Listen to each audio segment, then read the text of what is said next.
Ayan guys, dahil hindi pinalad yung kanina nating kakampi sa BK8, hanap pa tayo ngayon na isang mananalo ng 1,000 pesos mula sa BK8 syempre. Gawa. Ito si boss, mukhang abang di niya pa iniinom yung kopi niya. Tanungin na natin kung pwede siya. Boss, half time nga pala boss, yung pinakapayat sa basketball.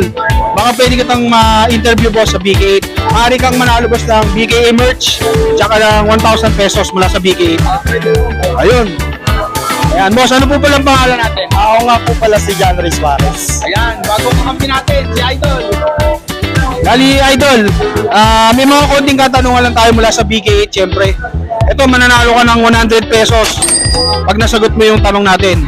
Scatter, diploma o diskarte? Anong gusto mong piliin? Siyempre din na ako sa dalawa. Diskarte sabay scatter. Ang sagot mo boss, pinagsabay na yung dalawa. Siyempre dun tayo sa palduan kaysa sa wala.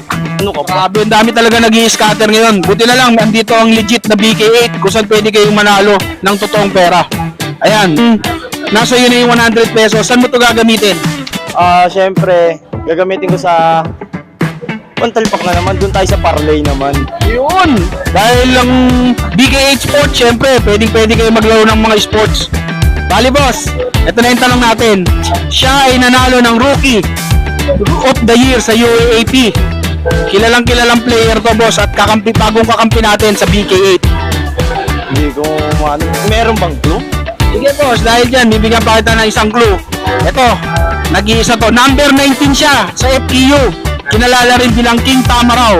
Tsaka Spider-Man ng PBA. JJ Elterbrand. JJ Elterbrand boss, The Plus yun. Kakampi ni Daspart yun. Di ba boss? Isa pa, isang clue pa. Mo. Ito boss, isa siyang player na nakasama nitong nakaraan sa top 50 greatest player ng PBA. Number 19 siya nung nasa FEU pa. Nakilala rin bilang Spider-Man Dunk sa PBA. LA Tenorio. Sayang talaga, hindi na naman nakuha. Di bali boss, may consolation prizes ka pa rin. Ilapit na yung BK merch. Yan. Dahil dyan boss, meron kang BK merch.